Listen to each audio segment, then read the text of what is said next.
Namo tassa bhagavato arahato samma sambuddhassa. Namo tassa bhagavato arahato samma sambuddhassa. Namo tassa bhagavato arahato samma sambuddhassa. Canamati viwasati viwatang nati wasati.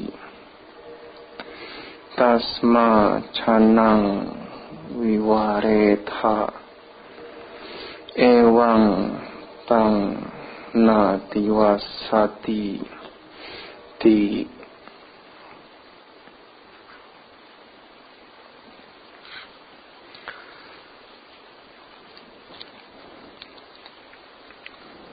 Pemimpin puja bakti,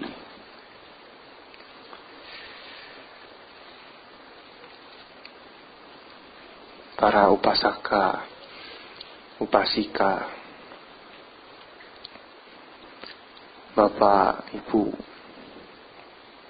saudara-saudari sedama yang berbahagia.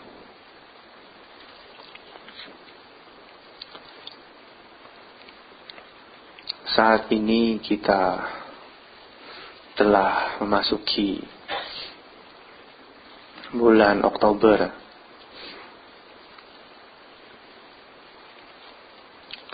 Tidak lama lagi kita semua akan menyambut pergantian tahun yang baru.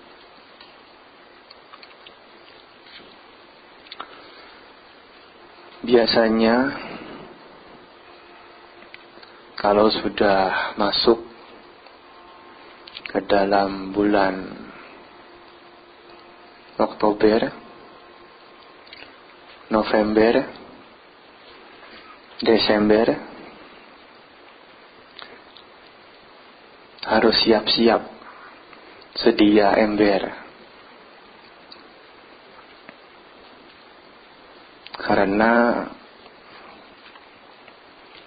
diperkirakan memasuki musim hujan, khususnya di Indonesia.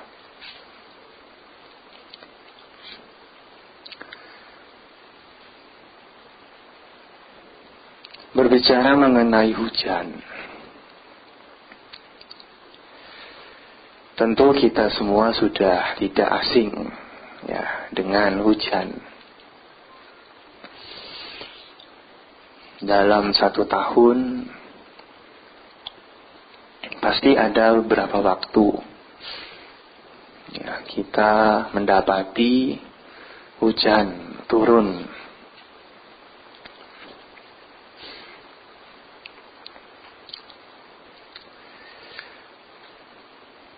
Apabila Bapak Ibu saudara-saudari sedama sekalian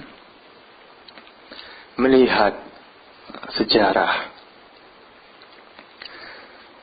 maka dapat ditemukan bahwa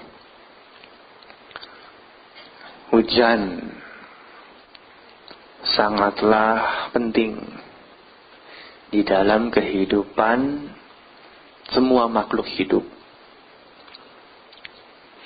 Bukan hanya manusia saja, tetapi juga bagi binatang, ya,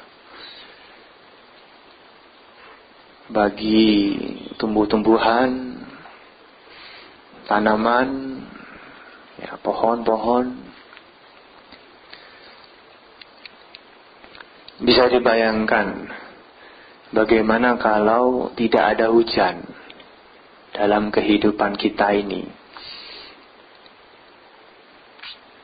Bagaimana rasanya, bagaimana keadaan makhluk hidup seandainya tidak ada hujan yang turun. Ya, selama setahun lah tidak ada hujan. Bagaimana rasanya? Sulit sekali. Pasti di mana-mana akan terasa panas. Ya, tidak ada kesegaran, tidak ada kesejukan. Tidak ada sesuatu yang bisa kita dapatkan untuk memenuhi kebutuhan hidup. Karena salah satu kebutuhan pokok bagi makhluk hidup itu adalah butuh yang namanya air. Ya, air. Tidak ada air, bagaimana bisa hidup? Ya, satu hari saja tidak minum pasti akan dehidrasi, ya, kekurangan cairan.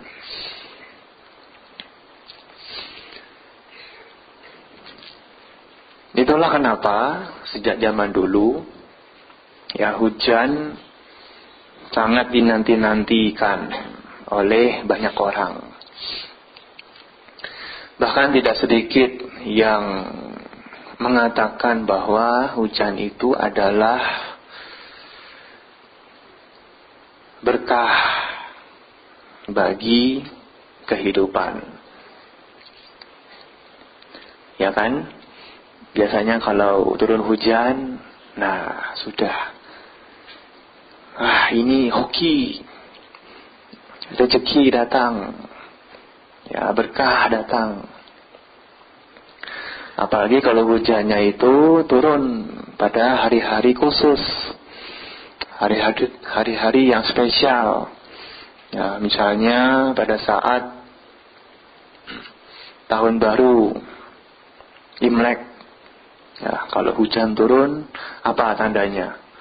Pasti tahun ini akan banyak rezeki. Hujan. Wah, ini tahun hoki.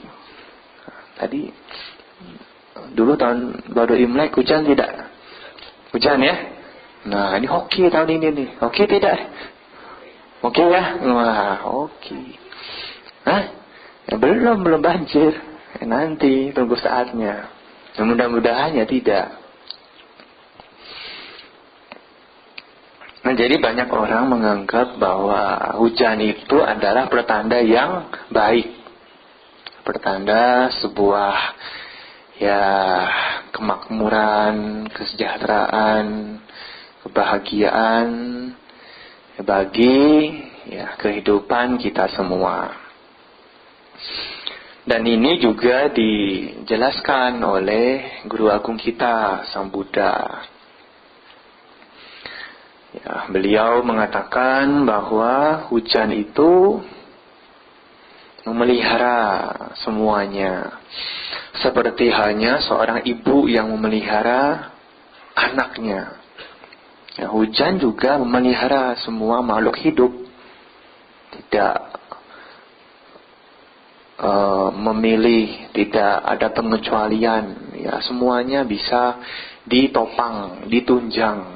Ya, kehidupan manusia, kehidupan binatang, kehidupan semua tumbuh-tumbuhan itu pun juga didukung oleh adanya hujan.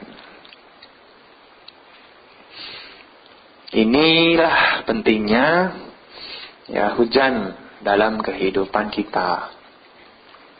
Bahkan kalau kita pernah membaca ya sejarah dari Pratana Sutta, di situ kan dijelaskan ketika Sang Buddha selesai ya membabarkan Pratana Sutta, kemudian tiba-tiba hujan turun sehingga kota Wesali yang ketika itu diceritakan banyak bencana, banyak musibah, paceklik, penyakit, ya banyak makhluk-makhluk yang mengganggu. Nah, semuanya karena adanya hujan, ya maka semuanya menjadi lenyap.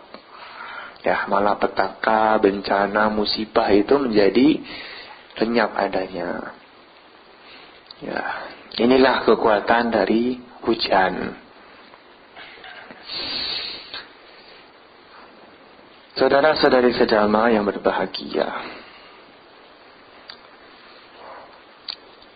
bangsa India kuno ya, mempunyai kepercayaan bahwa hujan itu bisa menjadi sebuah pertanda. Ya. Jadi kalau waktunya hujan, ya musim hujan, tetapi tidak hujan, nah ini ada apa? Pasti ada sesuatu yang salah.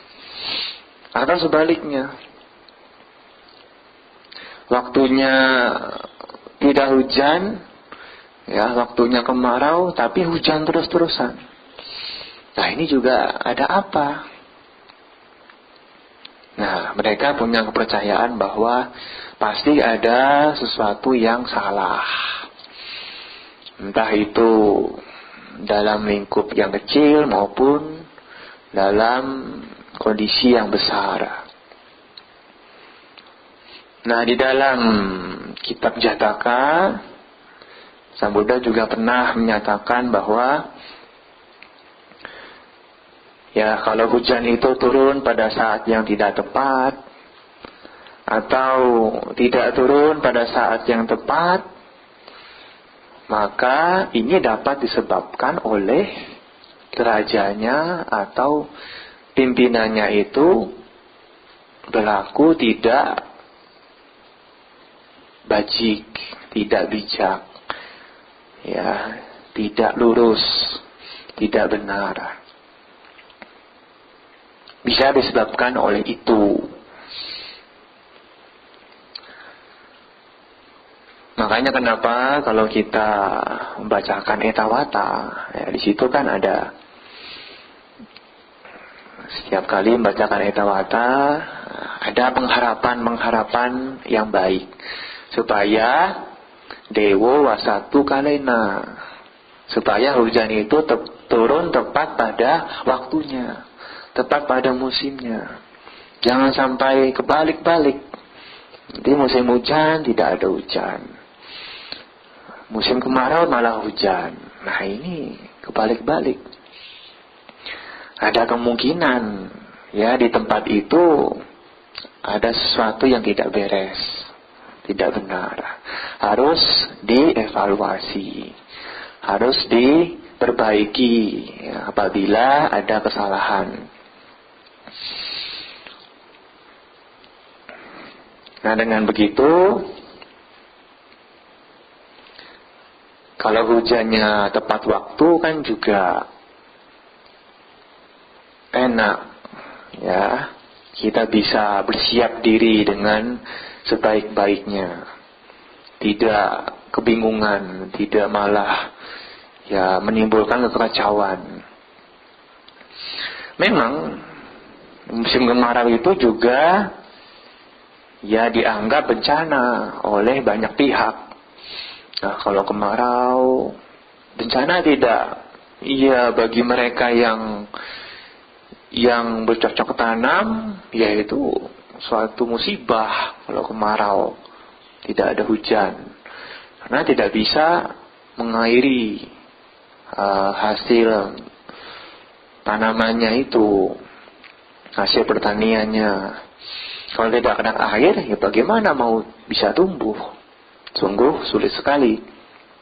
Sehingga kalau musim kemarau, kita dapat juga melihat di berita-berita, itu kan banyak orang kena bencana kekeringan, tidak ada air.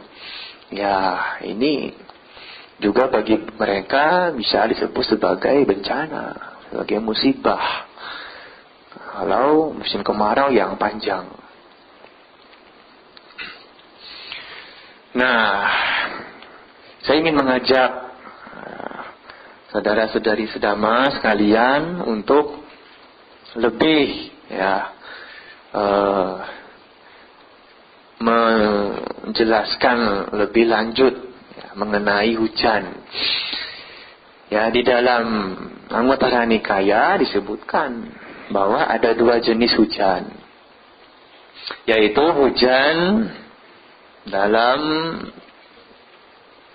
jumlah yang besar. Seperti kalau kita di sini hujan apa ya? Hujan deras, bukan besar gitu ya.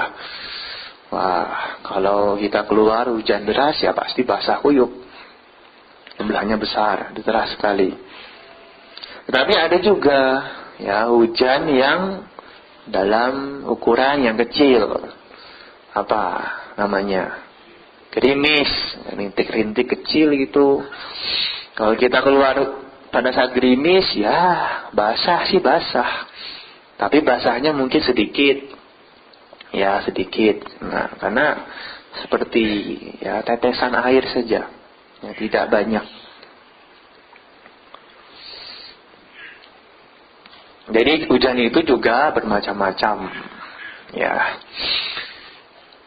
Biasanya kalau hujan turun, apa yang paling diingat? Apa yang paling dirasakan? Kalau hujan ini misalnya, ini kan hari ini kebetulan tidak hujan. Kalau seandainya hujan, besok-besok atau kemudian hari hujan, biasanya bawaannya apa nih? Kok bawa payung? Udah hujan loh ini loh.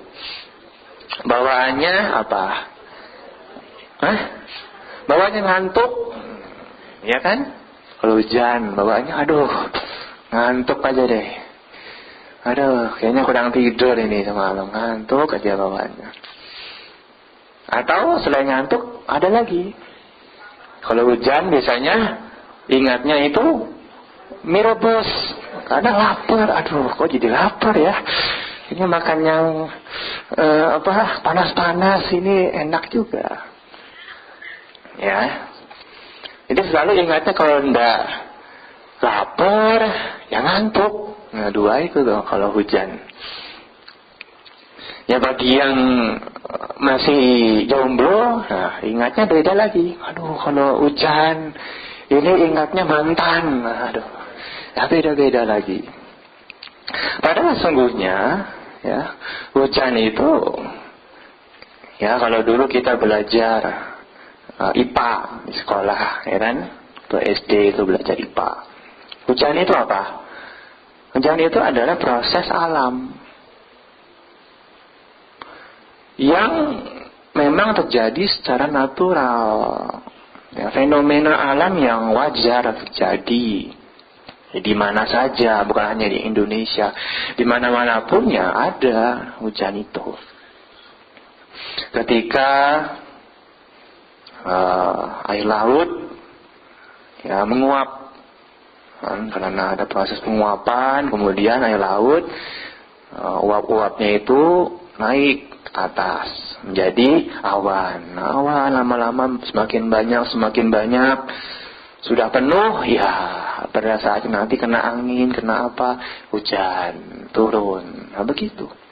Ini proses alamiah. Ya, yang memang terjadi kalau sudah kondisinya itu tepat. Ya, jadi jangan apa-apa selalu dikaitkan dengan sesuatu yang tahayul begitu. Wah, ini apa nih? Misalnya, wah kok tiba-tiba hujan ya? Lalu hujannya sebentar aja hilang, ini ada tanda-tanda apa nih? Nah, lalu tiba-tiba pikiran kita selalu mencoba untuk menghubung-hubungkan dengan yang lain-lain. Ya, aduh, saya kok mau pergi keluar. Kenapa ya hari ini hujan? Aduh, karma buruk berbuah. Ya, tidak selalu begitu juga. Ya, karena sungguhnya hujan itu memang alamiah terjadi, bukan karena hukum karma, tapi memang hukum alam. Ya, hukum alam. Lagi hujan, lalu karena ada urusan pergi keluar. Nah, tiba-tiba waktu pulang sakit. Wah, ini Ada karena buruk apa ini ya? Bisa sakit. Ya karena mungkin pada saat keluar hujan itu tidak hati-hati, tidak punya persiapan, ya, tidak pakai payung, tidak pakai mantel, tidak pakai jaket, ya sakit, flu mungkin, pilek di kepala, kan bisa begitu. Bukan karena karmanya yang berbuah, karena memang dia tidak jaga-jaga. Udah tahu hujan ya jaga-jaga dong. Ya, butuh persiapan. Kan hujan apa, sedia payung sebelum hujan katanya. Ya pakai payung. Jangan udah tahu hujan, wah, keliling-keliling lari sana. Ya, sakit juga lama-lama. Ini adalah akibat dari adanya hujan, bukan akibat dari hukum karma. Ya, kalau sudah tahu hujan harus bersiap diri dengan sebaik-baiknya. Ya, jangan sampai nanti sakit, lalu menyalahkan yang lain. Wah, ini saudara saya yang sudah keluar, atau karena saya kurang berbuat baik jadi sakit. Ya, tidak begitu, karena memang hujan, kondisinya lagi dingin, ya kan, cuacanya lembab, tidak menentu. Ya, jadi sakit. Ya, kalau sudah sakit ya mencoba untuk menyembuhkan, ya, minum obat, pergi ke dokter dan lain-lain, minum vitamin. Ya, jadi begitu Bapak Ibu saudara-saudari sedama. Pada dasarnya kalau kita melihat dari sudut pandang ilmiah, hujan itu juga suatu yang wajar. Ya, tidak harus dikaitkan dengan apapun hal-hal yang lain. Tapi memang ada beberapa kepercayaan atau legenda terkait dengan hujan yang macam-macam, ya. Nah, kemudian Sang Buddha, Guru Agung kita juga memberikan penjelasan, ya, terkait dengan hujan yang berbeda-beda jenisnya. Di sini beliau membagi menjadi 3 macam. Ini disesuaikan dengan 3 jenis manusia. Jadi ada 3 jenis manusia di dunia ini. Nah, ini disamakan dengan, ya, proses hujan itu. Yang pertama adalah auti kasamu, ya, awan tanpa hujan. Atau dalam bahasa yang lain, mendung tak berarti hujan. Nah, itu kan ada lagunya, ya. Jadi pada saat kondisi awannya gelap, ya, mendung,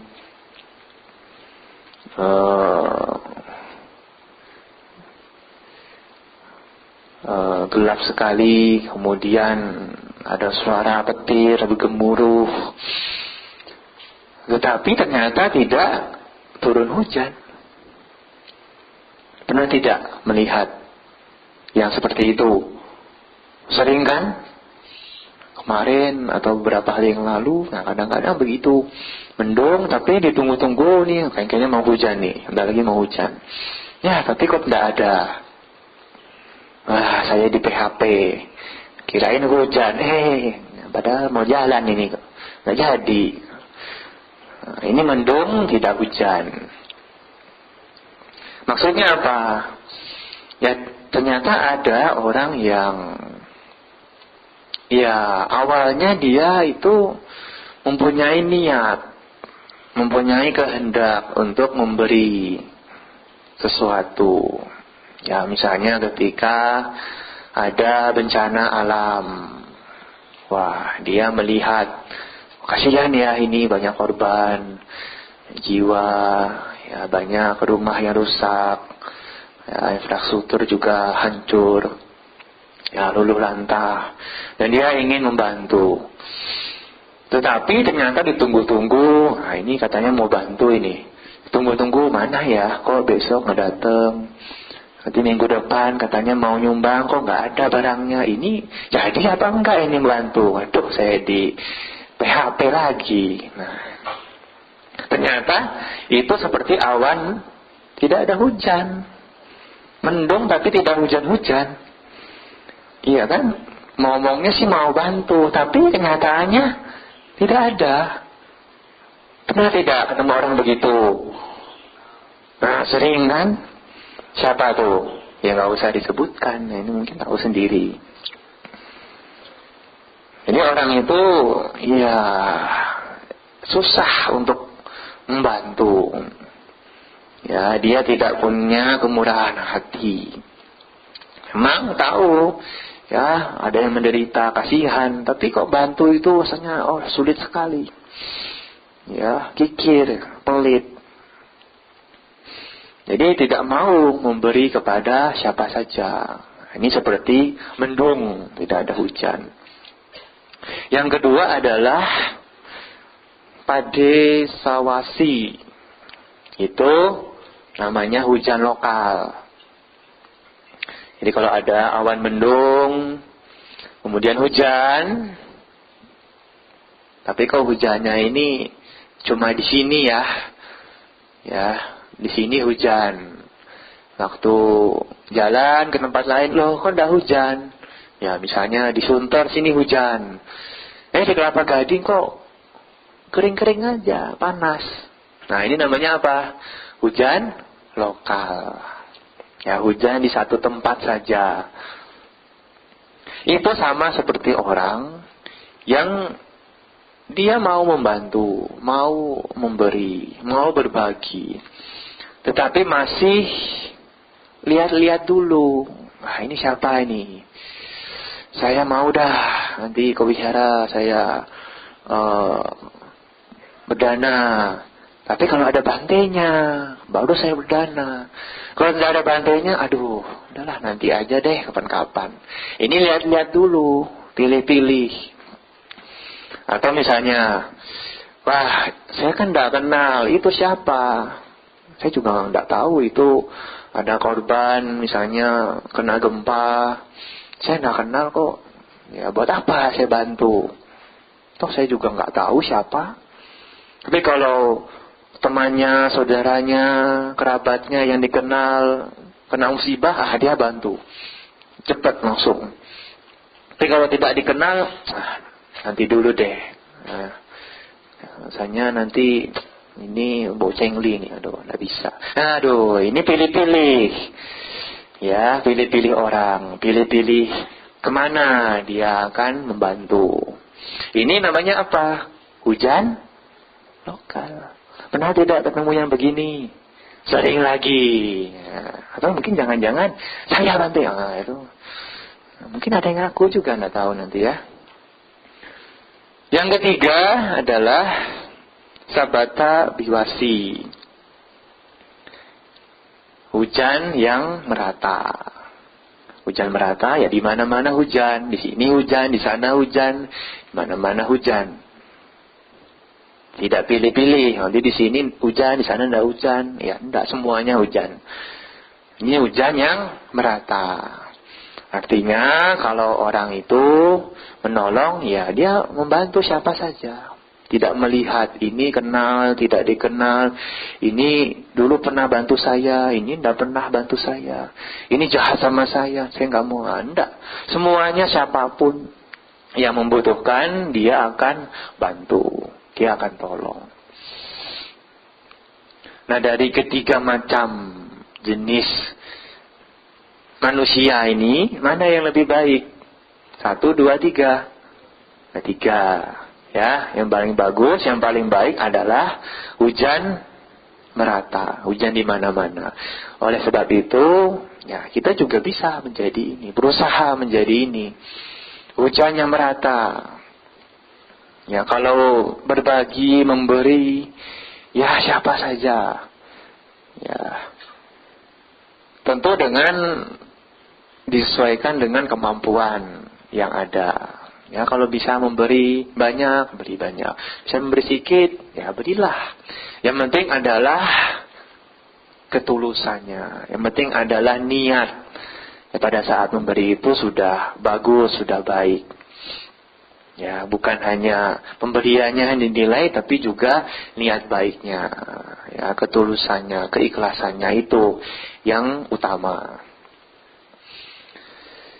Jadi dari ketiga macam hujan ini ya paling bagus adalah hujan merata. Orang yang memberi kepada siapa saja, ya tidak memilih, tidak melihat objeknya, tetapi kepada semua makhluk pun, kalau memang itu patut untuk ditolong, ya dia akan membantu sesuai dengan kemampuannya. Saudara-saudari sedama yang berbahagia, selain hujan itu dikatakan membawa berkah, ya, membawa banyak kebaikan. Tetapi ternyata ada juga yang mengatakan bahwa hujan itu membawa musibah. Ya, tadi ada yang mengatakan kalau hujan jadi banjir, Bante. Banjir ini kan musibah.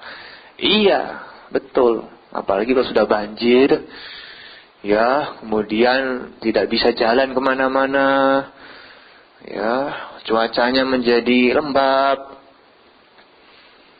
kemudian becek, ya, muncul banyak penyakit. Nah, ini kan jadi musibah. Bukannya jadi berkah, malah jadi musibah.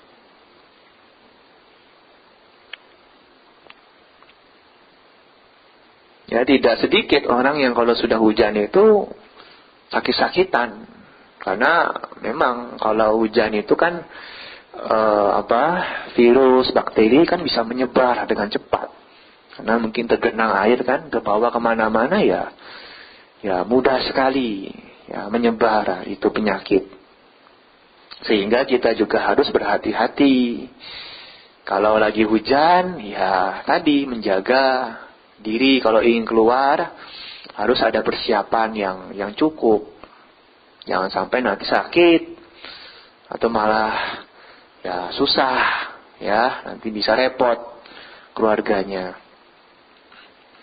Maka dari itu, kalau hujan memang sebaiknya kita mencari tempat yang teduh, tempat yang aman. Ya, kalau lagi hujan, ya tidak usahlah banyak keluar. Cari dulu. Ya, di rumah saja dah lebih enak. Dan hujan kan enak. Waduh, di rumah adem-adem. Apalagi ada bakso. Aduh, enak banget. Ya, tidak usah keluar. Enakan di rumah. Ya, berteduh, berdiam. Ya, mencari tempat yang bisa melindungi selama hujan. Nanti kalau sudah selesai, ya baru bisa keluar. Tapi kalau memang kepepet, ya terpaksa harus keluar, ya keluar. Ya, tapi harus bisa mempersiapkan semuanya dengan baik. Jangan sampai nanti malah bikin repot, bikin susah. Ya, harus tahu nanti kalau naik mobil, ya mungkin dari mobil sih aman ya. Naik motor, nah ini kan susah. Kalau hujan gimana? Pakai jas. Kalau jalan kaki, wah ini pakai payung, pakai jaket gimana? Nah, itu kan umum sudah dilakukan. Dan saya pikir semua orang sudah bisa ya menjaga dirinya dengan baik. Untuk itulah memang disarankan selama musim hujan itu untuk ya tinggal di sebuah tempat yang aman. Dan ini menjadi aturan juga yang dibuat oleh Sang Buddha, khususnya bagi para biku. Jadi selama musim hujan itu ya diharuskan untuk berdiam selama 3 bulan pada saat musim hujan. Itu yang disebut sebagai masa wasa. Sebetulnya aturan ini dulu tidak ada, ya. Tetapi karena Sang Buddha itu sangat fleksibel orangnya, ya. Ketika beliau mendapatkan komentar mendapatkan saran, mendapatkan masukan dari yang lain. Nah, beliau bisa mempertimbangkan. Pada awalnya ya para biku tidak ada istilah masa-wasa, jadi bebas pergi kemana, musim hujan pergi, musim panas pergi, musim dingin pergi. Tapi lama-kelamaan banyak orang yang berkomentar, wah ini kalau hujan-hujan, bantainya pergi, nanti sakit bagaimana? Nanti kalau banjir bagaimana? Nanti kalau sungainya meluap bagaimana? Wah, tenggelam bahaya. Ya kan, belum lagi jalannya itu kan susah. Zaman dulu nggak ada aspal itu, ya becek jalannya. Jalannya susah, kotor nanti. Menyulitkan untuk berjalan, mengembara. Ya, apalagi nanti kalau menginjak, ya, banyak binatang yang kebetulan ada di situ, air-air, di genangan air. Nanti kalau diinjak binatang kan, wah, meskipun ya tidak ada niat untuk membunuh, tapi ya kalau banyak yang mati nanti bisa timbul banyak komentar negatif. Dan selain itu, menginjak tunas-tunas tanaman yang baru tumbuh. Biasanya kalau musim hujan itu tanaman akan tumbuh, ya kan? Kalau dapat air ya tumbuh cepat. Tunas-tunas yang baru-baru itu tumbuh. Ini diinjak karena banyak yang berjalan, ya terinjak secara tidak sengaja. Jadi orang zaman dulu menganggap tanaman itu juga sebagai makhluk hidup. Ya, bukan hanya manusia, bukan hanya binatang, tapi tumbuh-tumbuhan itu juga makhluk hidup. Ini kepercayaan masyarakat pada zaman itu. Kenapa? Karena tanaman itu memang tidak punya panca indera, tapi punya satu indera. Indera apa? Tunuk, itu tumbuhan, tanaman, pohon itu punya satu indera. Kalau kita kan punya berapa? 6 indera. Kalau tanaman itu punya satu indera, apa?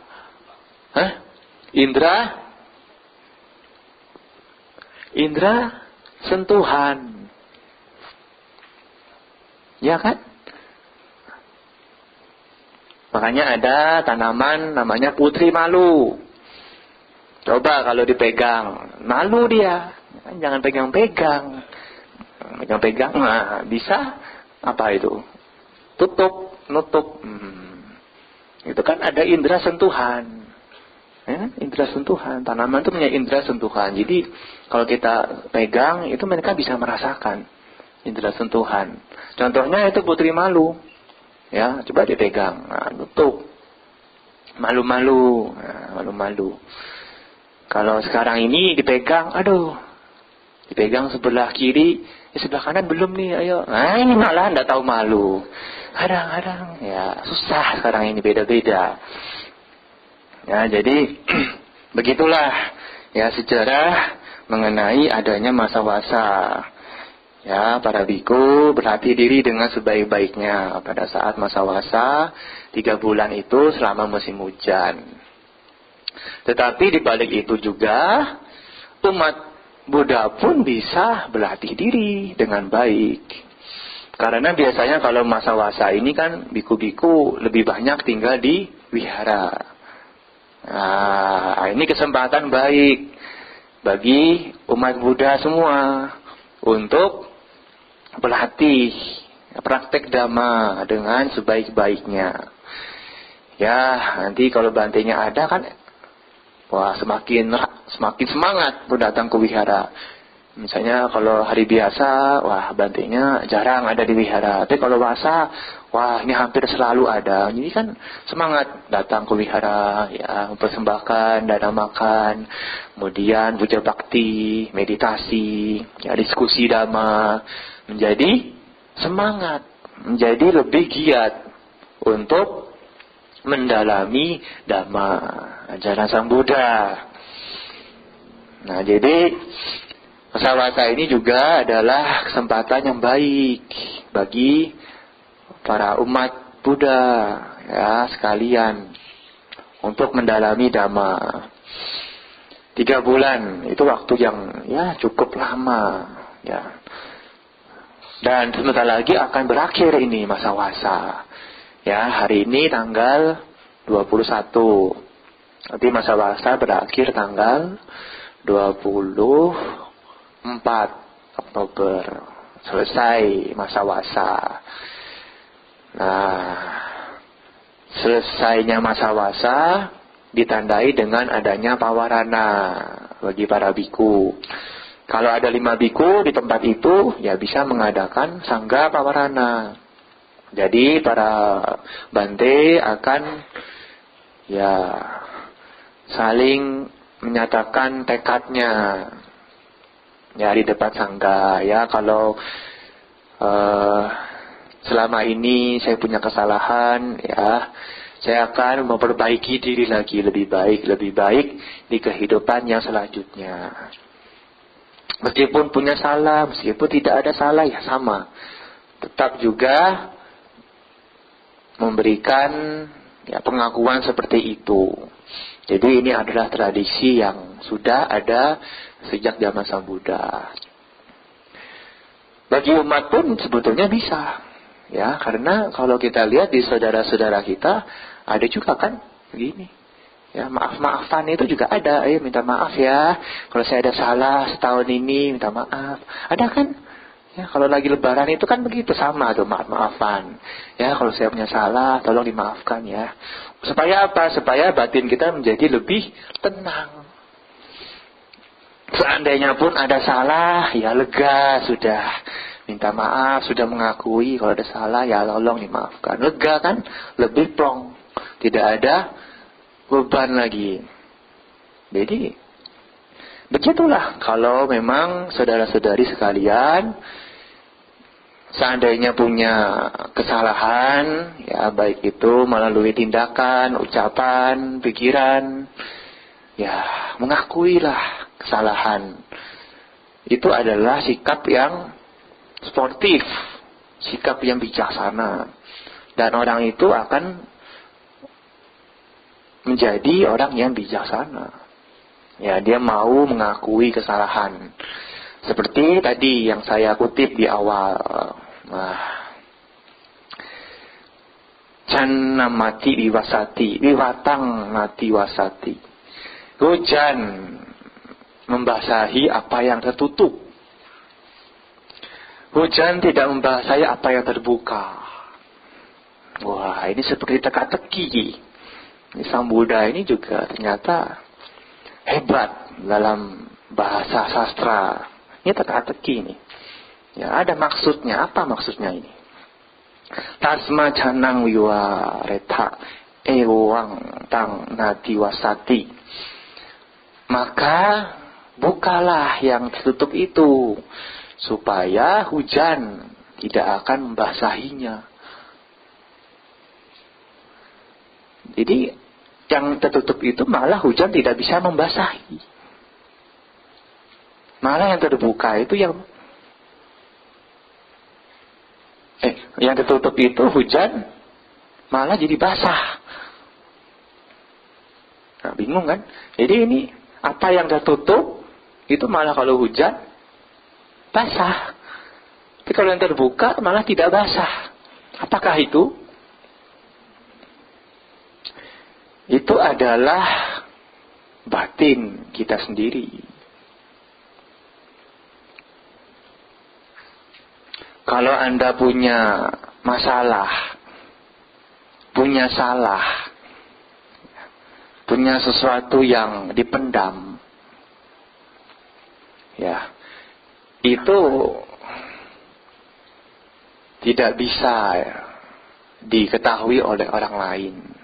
Dan tidak mungkin ada penyelesaiannya.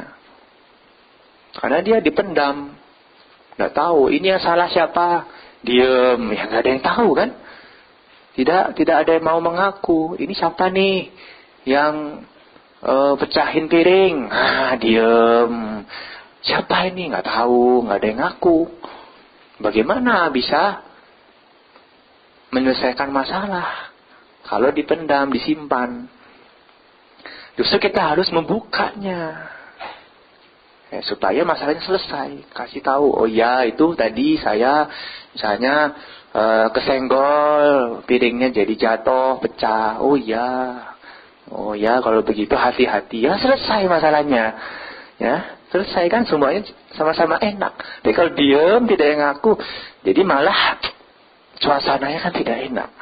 Tuduh-tuduhan, jangan-jangan dia ya, jangan-jangan kamu ya, jangan-jangan dia ya. Malah negatif thinking. Nah, jadi kalau punya kesalahan apa, daripada disimpan, ya sudah, ngaku saja. Ya, supaya kita bisa memperbaiki diri untuk lebih baik lagi di masa yang akan datang. Bukalah apa yang tertutup itu. Ini seperti kata-kata Sang Buddha. Ya, bukalah apa yang tertutup itu, supaya tidak ada kebasahan lagi. Ya, sudah selesai. Kering, ya sudah aman, ya kan? Selesai masalahnya, ya sudah sama-sama enak, pulang tenang, tidurnya juga enak. Tapi kalau tertutup, nah ini menjadi tidak nyaman, ya, semuanya menjadi ya penuh dengan kekhawatiran, penuh dengan kegelisahan, sehingga batinnya pun menjadi tidak bisa mendapatkan kedamaian, kebahagiaan. Begitulah ya. Dalam menjalani kehidupan ini, ya kita juga harus berjuang ya, di dalam Dhamma. Menjadi orang yang bijaksana itu memang butuh latihan, butuh proses. Tapi dengan pengertian yang benar, dengan kekuatan tekad, ya, kekuatan keyakinan kepada Tiratana, maka kita bisa mengarah kepada kebahagiaan yang sesungguhnya. Dan pada akhirnya mencapai kebahagiaan yang di luar duniawi, kebahagiaan sejati, yaitu Nibbana.